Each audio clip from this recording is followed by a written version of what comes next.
All right, YouTube, how you doing? Welcome back to the channel. It is Monday, January 6th. We have a 9-game NBA slate to dive into in today's video. Like we always do, I'm going to dive into each and every one of these games. I'll give you my prediction on the side. I'll give you my prediction on the total. We'll talk about any other plays like player props that we like within the game as well. But as always, guys, keep an eye down on the pinned comment. That'll take you to all of my final plays, so I'm actually rolling with myself. If that does interest you, that'll be absolutely free down in the pinned comment. Unfortunately, our cold streak continues there. Now, we went light yesterday. Celtics for a half unit plus 5.5. Celtics money line for a half unit were the only two plays we had. We did have Larry Markin in there under 19.5 points. He gets scratched, so that pushes, so we do lose a unit there, which is just unfortunate, because if you watch that Celtics game, I was riding high as a Celtics fan too, and I was like, wow, they're going to do this damn thing. And then it's not the refs. The Celtics just kind of gave up and were looking to the refs at the end of the game. Every time there was contact, they were flopping their hands, flailing, and that moment, that was like probably like 7 minutes to go in the fourth. I was like, this thing's over. And then if you look at the box score, it looks like the Thunder killed them, which is shout out to the Thunder. Like, that is a very, very good team. They just pulled away at the end. But nonetheless, the news here is that another losing night for your boys. So yeah, it's tough out in these streets. Luckily, these lights still turned on when I flicked the switches, so we're good for now. But we got to turn this damn thing around, and the vibe does not get any better when we flip it over to the ride of the day. Now, me and Ryan both own this Womp Womp. This is not just Ryan's Womp Womp for the ride of the day, because we had a bad night too. Ready? Let's feel it. We said we'll cleanse yesterday.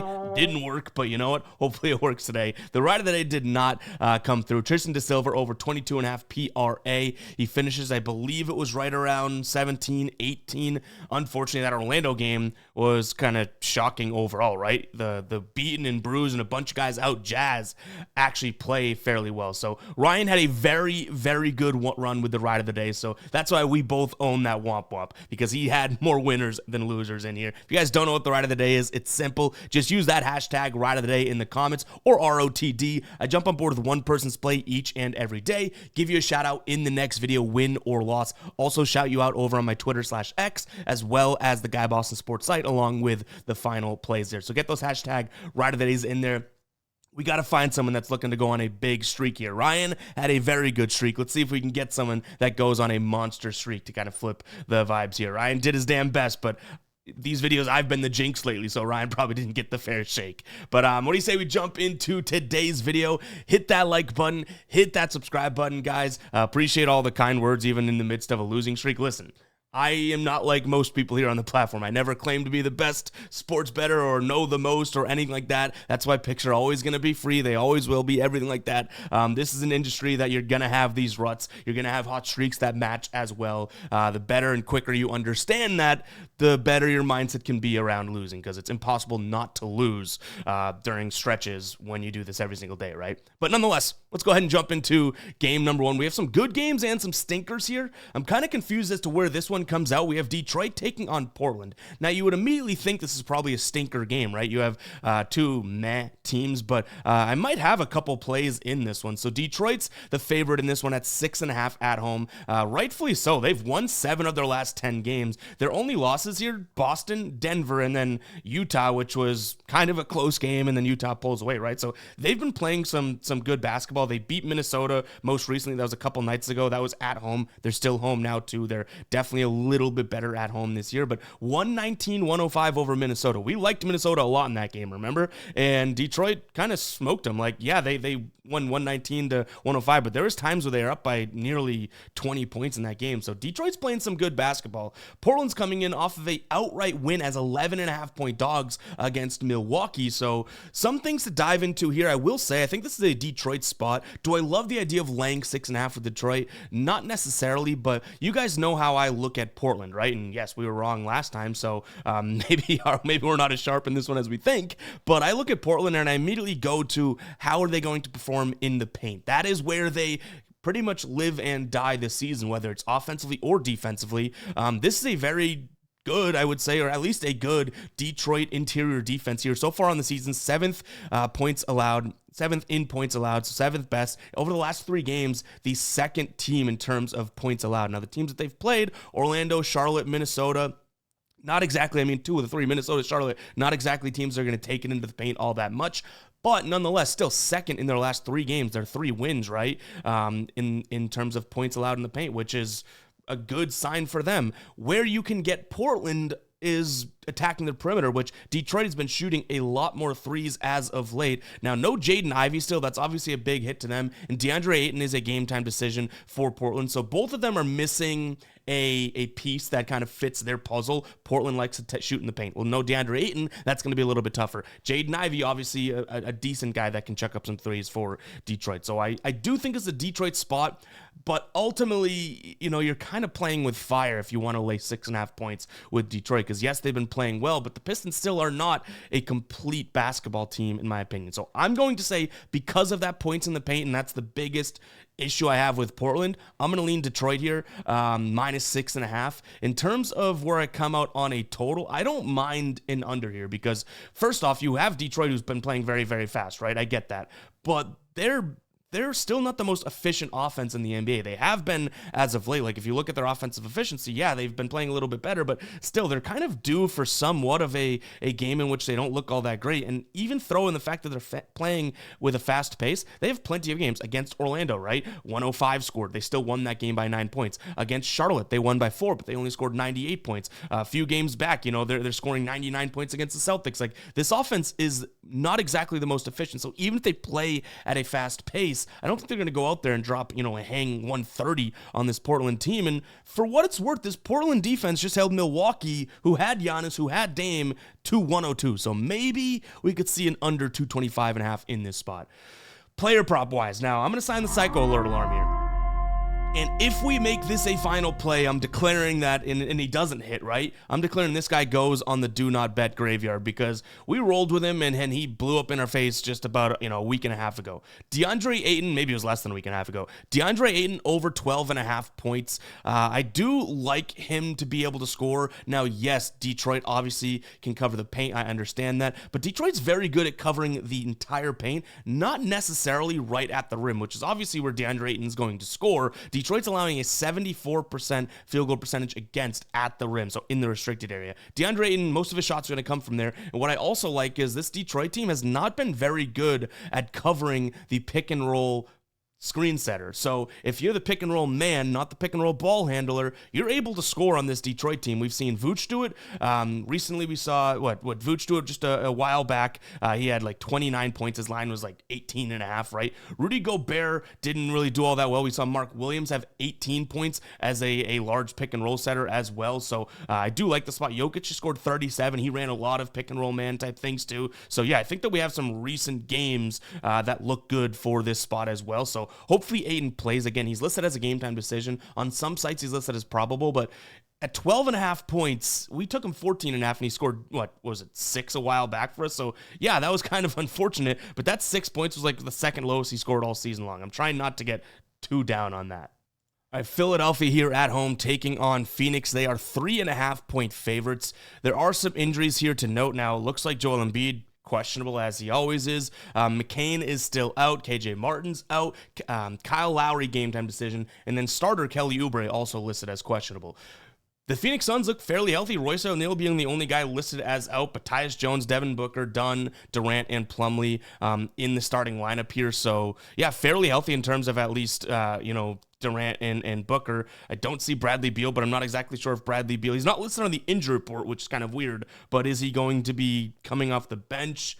That could be, right? But overall, what we're seeing right now looks like a fairly non-injury report ridden team. But I kind of want to make sure that some of these guys that are not in the starting lineup, like they should be, are good to go before diving into that. In fact, we can kind of dig into that really quickly live here. So Bradley Beal, in terms of him, is he coming off the bench? He played benching Nurkic and Bradley Beal on the slide. Okay, so yeah, that's what we saw on Twitter yesterday. Makes sense that aligns with the starting lineup today. So yeah, they're healthy, but they're just trying the new starting lineup, which I do understand, right? Like at some point you look at this Phoenix team and it's like, well, if they're not winning, like they're 15 and 18. They have a lot of injuries this season. I get that. But when these guys are healthy, like if they're not playing like the big three should, you got to switch things up, which I kind of agree with the move because now you have Bradley Beal coming off the bench for a little bit of a spark. But nonetheless, we're talking about this game right here, right now, not the Phoenix Suns organization. I like the Sixers in this spot. I'm going to lean towards another favorite just for a couple of reasons. I do think that this is a Sixers team that's getting better and better defensively, which I think is massively important against this team overall. Phoenix has been taking a ton of corner threes and a ton of mid-range jump shots. Philly's very good at stopping the corner three, which is good to note because, again, that has been one of the, which is kind of weird, not many teams have this as one of their top shot zones, but over the last 10 games, this Suns team, the corner three is the second most frequent spot on the floor in which they shoot from. The extended paint is the next one, which, yes, the Sixers do have their struggles there, but they're also getting better there. So I'm kind of banking on the fact that the Sixers defense is kind of just looking like this, like they're steady, slow, but surely getting better and better overall. So hopefully that kind of maintains. Whereas Phoenix's defense, like, don't look now, but this is a Phoenix defense that on the road this year, the worst defensive efficiency on the season. On the season here, just in general, the sixth worst defensive efficiency, and in particular, Philly's going to shoot a lot of mid-range jumpers. Makes sense, right? You have a guy like Paul George, you have Joel Embiid, you have guys like Tyrese Maxey that'll stop and pop. A lot of mid-range jumpers. This is a Phoenix team that allows plenty of mid-range jumpers overall. And then even when you look at it from how these offenses might work, we do have now in the dashboard here, which I'm very, very excited about. You can see isolation numbers here. By the way, guys, GuyBostonSports.com. You can go to the member site, the member part of the site. It's just in the top of the screen. In fact, I can show you right here. So this is the website right up here. You can sign up, $4.99 a month, or if you want to just do sport by sport, $2.99 a month. We have an NFL and an NBA dashboard as of right now. You get this dashboard every single day to help you with your research. Really, really cool stuff. So go ahead and check it out, GuyBostonSports.com, and yeah, it'll be right up there in the member spot. But we just added in yesterday isolation, which I do think is worth noting here. The Sixers are not all that great at defending the isolation. Well, that's great because Phoenix doesn't run a ton of isolation. You can see their effective field goal percentage and scoring percent when they do run isolation is very good. That might alarm you, but they just run the 8th fewest amount of isolation this season, so they're not running a ton, whereas the Sixers, they run a ton of isolation, second in frequency, which I kind of like that idea of them being able to isolate and take these guys off the dribble in the mid-range. Now, you throw into the fact that, okay, well, Phoenix, I guess to some degree, they look good at defending the isolation, but not when you get to, okay, well, 3 guys that can now isolate. Joel Embiid, maybe not necessarily the most isolation guy, but they'll go one-on-one with him, and then you have Maxey and Paul George. I do think that you have 2 guys there that can obviously kind of take a guy off the dribble. So I like the idea of when the Sixers need to get a bucket, they can come right into this sweet spot in the mid-range and score almost at ease. So give me the Sixers minus the 3.5 points. I kind of mentioned the guys that I like from a player prop perspective too, right? Like Embiid, if he does play, and by the way, I don't like the Sixers minus the 3.5 if Embiid doesn't play, but Embiid, Maxey, and then Paul George. Paul George burned us last game. We had him over 17.5 points. He finished right at 17, and he just missed a bunch of threes. Like, there's very rarely times where I'm like, that should have cashed or that could have cashed. It's tough because I think that could have. I don't mind him over 16.5 points here yet again.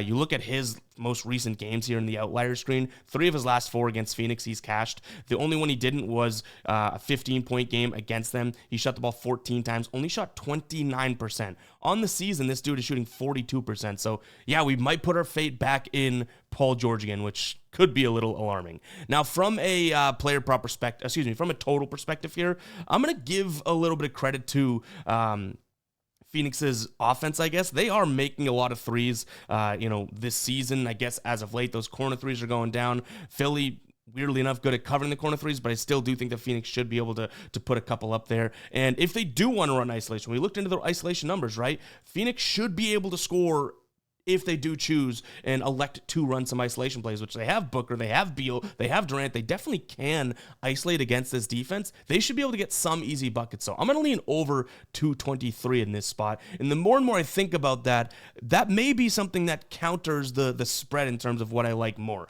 That was the least favorite play that I had in this game coming into it. But now that when I rationalize the isolation numbers, it's like, yeah, well, what if Phoenix continues to hit a bunch of threes, right? What if they do elect to ISO Kevin Durant and he can put up a big number? That's going to help promote the pace of this game and score a bunch of points. So I'm going to lean over 223, and that might have a chance of being a final play. All right, guys, real quick, before we do get to the rest of the slate, I wanted to talk to you guys about Underdog. Steph is not playing tonight, but he's playing tomorrow. They have a 2-day, it's going to be live for 2 days, free pick right now over on Underdog. If you have not checked it out yet, you are missing out on an amazing DFS app that is available in most states. All you have to do is pick higher or lower based on player set projections. Obviously, you'd pick higher for Steph's 0.5 points. You put that into an entry. The more you win, the more you get paid out. You're also going to get up to $1,000 in a deposit bonus over on Underdog. If you've not tried it out yet and it's available in your state, you are missing out. You will not regret it if you just give it a go. Go check it out, guys. That link will be down in the description as well as the pinned comment. Go ahead and check out Underdog. Again, that link is in the pinned comment and the description, whichever one is easiest for you. But let's go ahead and jump back into the rest of these games here. We've got a bunch more. The Knicks taking on Orlando. So Orlando on that back-to-back. We already mentioned it. The Jazz beat them yesterday, which was definitely surprising. I was very close to taking Orlando minus the 6 points, and then all those guys get ruled out, and it moved to 8.5. And I was like, okay, we'll stay away now. Damn glad we did, right? Because that would have been another loser, and we are just everything we touch turns to kaput right now. The Knicks coming off of 2 straight losses. They lose to OKC, understandable, and then they lose by 13. They got beat badly by the Bulls, which was a little shocking there as well. In terms of what we look at from the injury report, big news to note here. You have Jalen Brunson questionable, Karl Anthony Towns questionable, and Deuce McBride questionable. On the Orlando side of things, obviously no Wagner's, both of them. You have no Banchero, Gary Harris is out, now Jalen Suggs is out. So I think that this is probably a spot in which New York may be saying maybe Towns gets a day off. Maybe Jalen gets a day off. Like, who knows, right? It's the NBA. I still don't mind them minus the 11 points. Like, Orlando's now on a back-to-back. They already are without 3 of their better players. Now Jalen Suggs is obviously going to be out too. Just does not strike me as a great spot for them. So, simply put, give me the Knicks minus the 11 points. Is it a big number? Sure, but I just can't see them having, the same type of success without all those injuries. I've been saying that for a while now, right? I'd also lean towards a Knicks team total over. This is assuming the guys that I mentioned that are questionable do play. Like if Towns is out and Brunson's out, I don't want to lay 11 points, and I sure as hell don't want to account for, say, okay, they're going to go out there and score a bunch of points. But right now you can look at them over 109.5 for a team total. I think that could definitely be something that we consider in terms of how they've been doing as of late. They've hit that in 7 of the last 10 games. Last time they played against this Orlando team, they scored 108, so they were right there. That was in Orlando. This is obviously a Knicks team that's a lot better when they are at home. They played earlier in the year also in Orlando and scored 100. The most recent game in which they played in New York, which was also this year, they played, 3 times in December, right? They scored 121. So I could, if these guys play, I could totally see them putting up a good number again. Again, we're only looking for like 110 from them overall to be able to get out there. And that also makes it so we don't have to worry about a double-digit spread, right? You guys know that I love my team totals. And in fact, maybe I should be going back to some team totals because that is our bread and butter, or has been so far this NBA season, yet we've been on a cold streak. Maybe we should get back to some team totals, right? So give me the Knicks team total over. That's kind of how I would hybridize the spread and the total overall. Player prop-wise, definitely waiting on some injuries before we make any declarations there. All right, Toronto getting 7 points here at home against Milwaukee. I will jump out and say Milwaukee doesn't seem like they're in the best of spots right now. They lose outright to Brooklyn. They were 12-point favorites. They lose outright to Portland. They were nearly 11.5-point favorites. And Toronto, on the other hand, is still losing a bunch of games. They had that one really good game with quickly coming back in which they scored 130 on Brooklyn. The next game, they returned right back to form. Against Orlando, they scored 97. So this is a confusing one because you sit here and you're like, well, is Milwaukee going to do, I guess, what they've been doing and just drop these games in which they should win? Maybe. And you throw in the fact that, okay, Middleton, Jackson, and Giannis all listed as questionable. RJ Barrett questionable for Toronto. So there's a lot of factors here. If Giannis plays, screw Middleton, screw Jackson, I don't care. If Giannis plays, I don't mind Milwaukee minus the 7 points, right? Like at some point they have to pull out of this. They lose this game. They're only one game above 500 at 18-17, which isn't all that great. So yeah, I think this is probably a spot in which I could convince myself of saying Milwaukee bounces back, but to be completely honest, like who's to say, right? This is a Toronto team that is covered in 67% of games so far this season at home. But overall, they shouldn't have the easiest of success scoring in the paint like they like to do against this Milwaukee team. And Milwaukee, who's been shooting a ton of threes lately, this is not a very good perimeter defense for Toronto. So I think there's multiple reasons why Milwaukee should be able to walk away with this one. Last time they played, they won by 14 in a low-scoring game, which is kind of hard to do, but that was in Milwaukee, right? So it's like it's not apples to apples. I'm going to lean Milwaukee. I think that Giannis plays. If he doesn't, then throw everything I'm saying out the window. I don't like it. It doesn't mean that I move to Toronto because they might not have RJ Barrett, which is obviously massive for them. So it's probably a pass if Giannis doesn't play, but I don't really care if Middleton doesn't play. I don't really care if Jackson doesn't play. Like, if Giannis plays, I think this is a spot in which we could say, screw it. Let's drop our you-know-what's on the table. Milwaukee, go win a damn game because you've been so bad lately. In terms of what we have from a total, it's sitting at 230 right now. Again, I like the Bucks to win this game and win this game handily, but I don't know if Toronto, again, has the easiest time scoring. They love to take it into the paint, and this Milwaukee team, I just mentioned it, very good at preventing points in the paint. 5th best so far this season, and this is a team in which Toronto, only one other team, they're 2nd in the last 10 games in terms of restricted area field goal attempts per game. So yeah, I can't sit here and be like, they're going to have their easy time. Their next frequent spot where they shoot from is corner threes, which makes a lot of sense when you think about it, right? They shoot a lot in the paint. When that shuts down, what do? Kick it out to the corners because guys like Barrett and whatnot get into the paint and then kick it out. Milwaukee, against the right corner three, 33% in terms of field goal percentage against. Left corner three, 32%. Like, they can cover the corners really well as well. So this is an interesting one. I think I'm going to lean towards an under, potentially a team total under for Toronto overall. I think Milwaukee's defense comes through today for sure. Now, in terms of player props, again, I think Milwaukee's perimeter shooters should be able to have some success here. Damian Lillard let us down last time we played. We had his same game parlay, and he hit everything but his 20 points, right? So I think this is a spot in which we can target Dame again as well. When you look at it from, in fact, we can dive into the dashboard. We can look at it. When you look at it from a defense versus position, you could see the 3-pointers through point guard, shooting guard, small forward are definitely spots to target. So Middleton and Jackson are listed as the 2 and 3 starters. We want to wait those out, but maybe Damian Lillard 3 points, maybe Damian Lillard in terms of, just points plus assists or points could be something that we look at as well. Just targeting those 3-point perimeter shooters. You can see their points allowed down here. This is why this dashboard's so great, right? By the way, this dashboard, I know I've promoted it already. This dashboard, I essentially take all the sites that I use and pump it into one dashboard via imports and crawling and whatnot, and some copying and pasting too. It's like I'm very manual. So you can see they struggle at defending the 3, and who do they defend it worse against? Point guards and shooting guards. So yeah, definitely some opportunity there to target the guards for Milwaukee to make some threes. All right, Brooklyn taking on Indiana. I will say I don't think this is one that I'm going to touch, so FYI, anything I say in this breakdown portion, take with a grain of salt, right? By the way, guys, if you made it this far into the video, go ahead and comment 22. Appreciate you guys sticking around even on the cold streak, and I know some games we spent a lot more time. We got a comment yesterday being like, you spent so much time on this game and then grazed over this one really quickly. That is just kind of the nature of the beast. Like even in this one, right? The New York and Orlando one, I was like, I don't really want to spend too much time on it because there's not much to go into. Those first 2 games we dug into pretty heavily, so I do apologize if you're looking, like, I'm just doing me in a sense, right?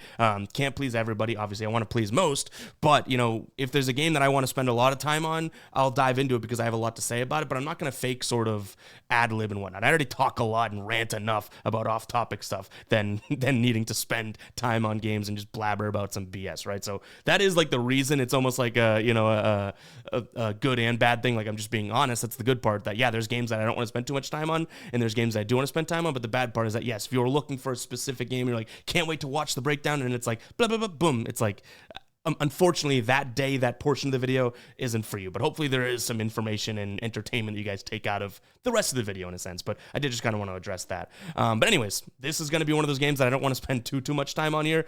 Indiana taking on Brooklyn. Indiana coming off of a win against Phoenix.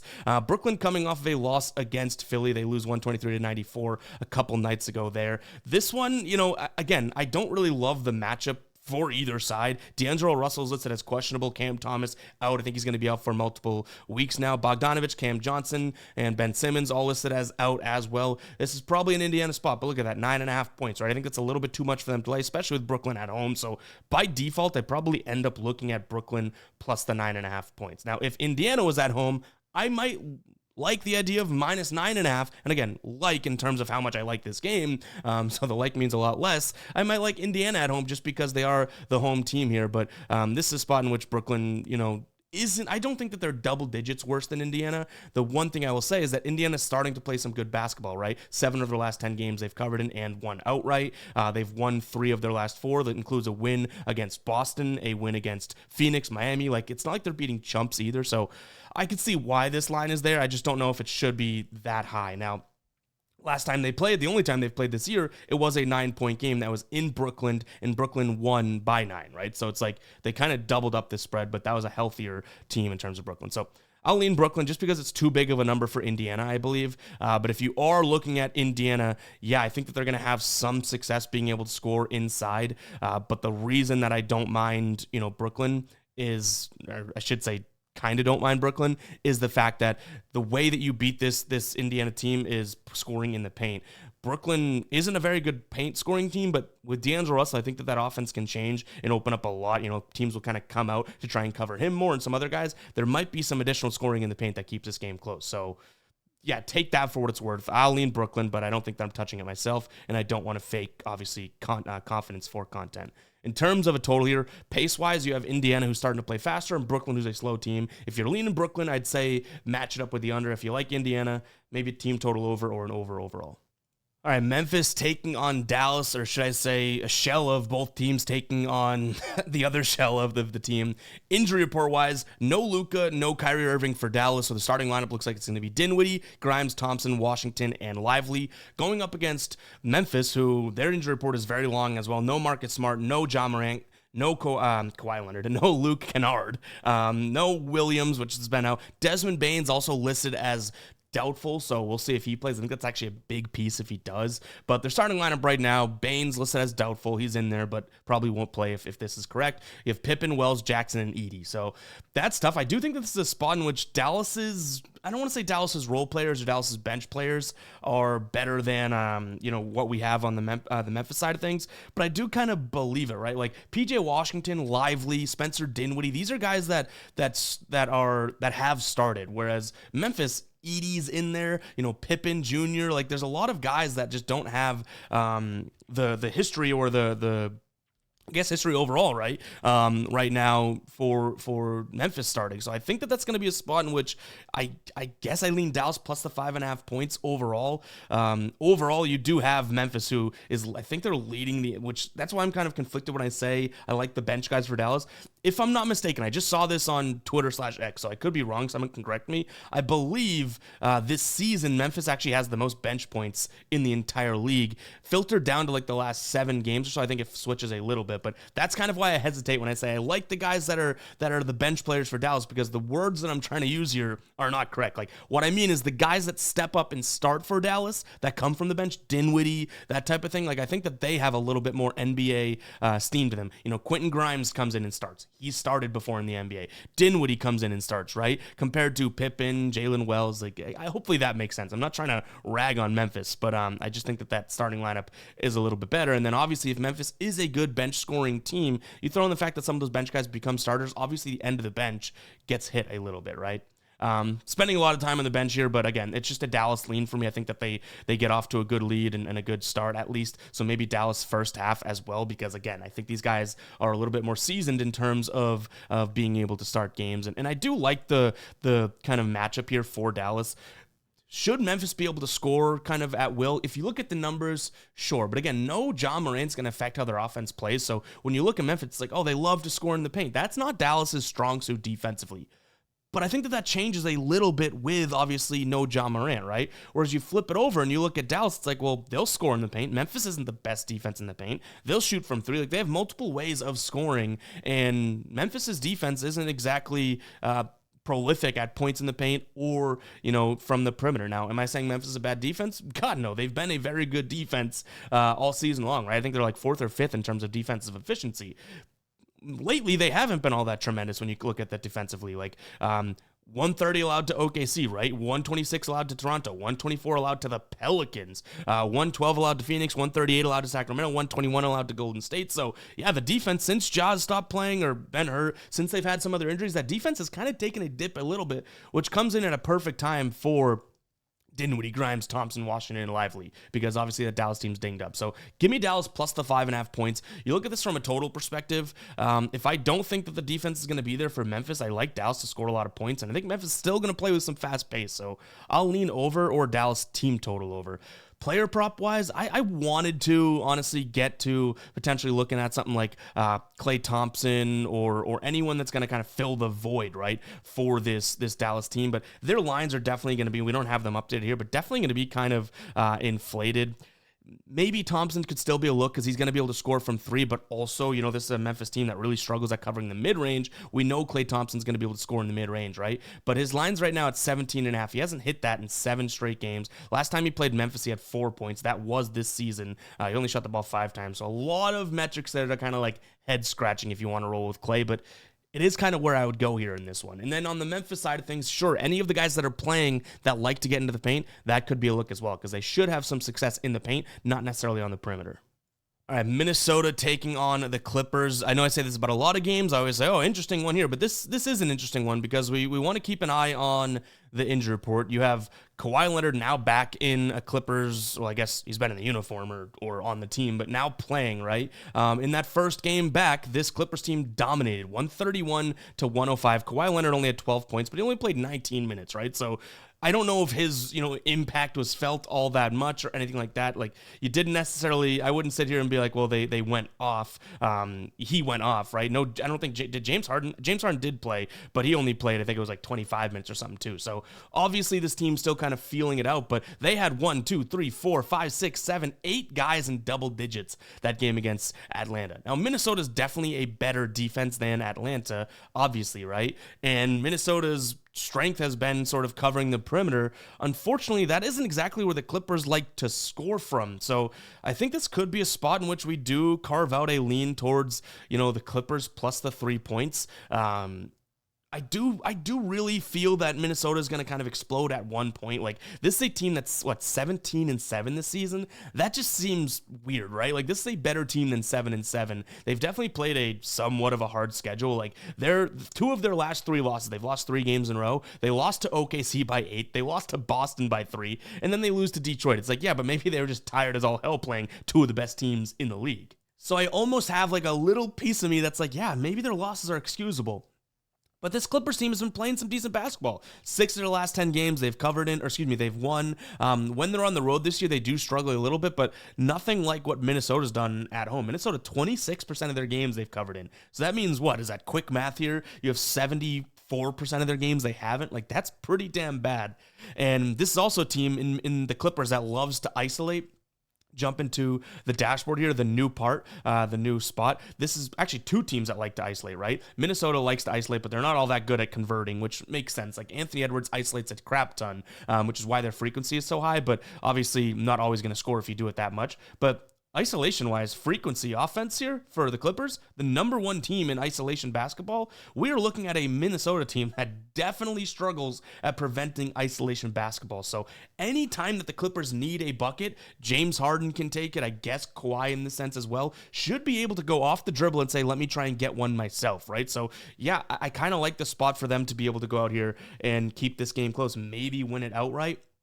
But like I kind of already mentioned, the thing that might make me hesitate here is that there's something in me thinking this Minnesota team is going to explode at some point. Like, they're better than they have been playing. But we're in a vacuum here. We're talking January 6th basketball. This matchup, go ahead, give me the Clippers here plus the 3 points. I think Kawhi coming back obviously is a benefit for them defensively. Not that the Clippers have had a bad defensive season. No, they're 5th in terms of efficiency, but you throw them into the mix, it just gets even better, right? So, yeah, I don't mind this spot. James Harden would also be a guy that I would consider here in terms of points or just targeting him maybe in points plus assists. We just looked at the isolation, right? That's where I think James Harden does his damage here, but he's also doing and does a lot of pick and roll ball handling, which I think could lead to some assists as well. So yeah, I'm going to go and lean this spot towards, I guess James Harden, but his points line is at like 20.5, which seems a little high with Kawhi back. But again, like James Harden is going to be the isolation guy, and this is a team that struggles in isolation overall, right? So yeah, I'm going to lean in that direction. He didn't have the best game against Minnesota last time they played. That's just off the top of my head. I don't have that in front of me, but I think that he could have a better game with some focus on Kawhi here. And that total way down there at 214. I would have probably pegged this one right around the 219.5 mark, so I'll lean over. I think that this is going to be a Clippers team that the offense just gets even more efficient, which is obviously good news for them, right? And Minnesota's offense, again, that's kind of where I'm giving them their credit that at some point they're going to score. They have to. So I'm going to lean over, but only by a few. Like I have this pegged in my data here at just about 5 points higher, not by like a wide margin. All right, Chicago taking on San Antonio here. Chicago looking like they're 3-point dogs at home. Makes a little bit of sense here. Just the way that San Antonio's been looking pretty good. Like San Antonio took that win against Denver. They did lose to Denver, but that's almost like when I talk about excusing losses, I said it in yesterday's video, right? Or 2 days ago. I was like, they just played, then they have a back-to-back, play the exact same team. A lot of times these NBA teams split, right? But Chicago's playing decent basketball. Like we talked about that when we talked about the Knicks game, right? Chicago took it to New York, so that's why I think it makes sense. Like normally you'd think the San Antonio team, who is starting to look bright and, playing decent basketball, right? They're 8-2 against the spread in their last 10. They'd be bigger favorites, but Chicago is at home here and they've covered in more than half of their games over their last 10. So yeah, I think this spread makes a little bit of sense. The way that Chicago is going to want to score, we should know by now, is chuck a bunch of threes, right? And boy, do I mean chuck. This has been a San Antonio team that's been pretty damn good at preventing threes so far this season, so I think that is worth noting. You throw in the fact that San Antonio hasn't necessarily been scoring much in the paint, but in terms of the last 10 games, they're the third highest frequency rate in terms of, field goal attempts per game from the restricted area. That is how to get to Chicago. You beat them in the paint. So I'm going to lean towards the favorite in this one, San Antonio minus the 3 points, solely, and it is really solely because of that in the point there. I think that in the paint metrics, I think that this is going to be a San Antonio team that elects to say, okay, well, we're not going to shoot from outside, because they've been doing both a decent amount. They've either been chucking a lot of threes or either been taken to the paint. But I don't think they're going to need to chuck the threes today, which is kind of where you'd fit into, the game plan for Chicago. They should be able to come in here and say, okay, well, let's go ahead and score some points in the paint, because that's how we can get them. Now, Jeremy Sohan just came back. He leads the team in paint shots per game, so maybe that's a spot to target. Now, we do have to question, it's like, well, he comes back, is he going to play the minutes? Like earlier in the year, he was playing 30 plus minutes.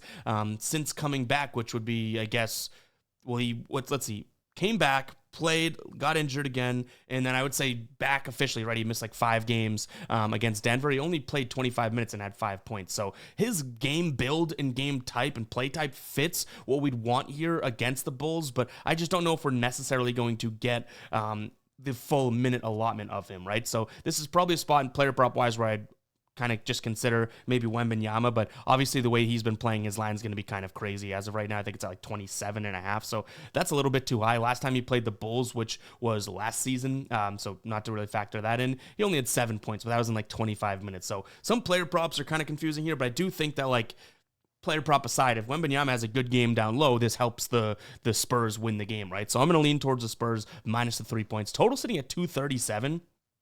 I don't think that the Bulls control the pace here, and if that's the case, I think the Spurs do. So we've got burned, taking the under in Chicago games before, but that's right where I'm going to go in this one. I like the under a decent amount. I think this one could stay in the down in the cycle. I think this one could stay in the 220s, if you ask me. So I'm going to lean towards the under here. San Antonio's defense has been pretty good as of late. They just need to be able to cover their perimeter against the Chicago team, and they should be good. So yeah, I'm going to lean towards the under, maybe even a Bulls team total under, maybe split a unit or split a half unit in those spots, because that might be my favorite look in this game. I think that's how, and that way, we don't have to worry about Chicago, San Antonio winning by 3. If this game goes under, that means San Antonio did their job.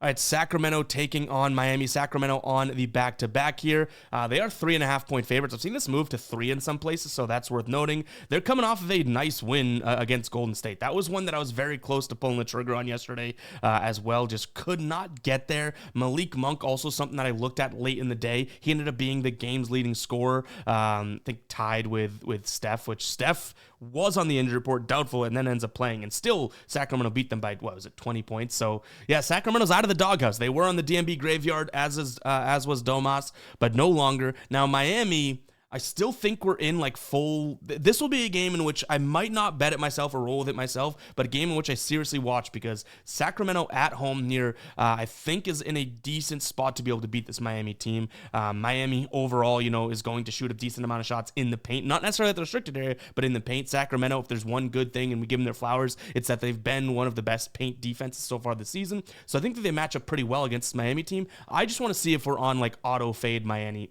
mode with all this Jimmy Butler BS and him throwing. He got fined for pretty much messing with the team, obviously, because of his words. So yeah, give me Sacramento minus the points. I think I'm in full-fledged fade Miami mode. I'm just not ready to put my hard-earned bread on it yet. You know what I mean? So give me Sacramento here. In terms of the total, I almost want to lean towards an under here, but I think Sacramento's offense is going to start kind of get going. Like their last couple games here, 138, 129. This is a spot in which De'Aaron Fox may play, which should help their offense even more. So I'll lean towards the over, but the way that I actually see this is kind of like I always tell you guys, and I feel like I've invented this term and brought it into NBA picks. It's like two ships passing in the night. I think Sacramento could have a good offensive night, and I don't really see Miami having the best offensive night. So maybe it's a Sacramento team total over and a Miami team total under. Like maybe that's how we play it, and pick one of those, right?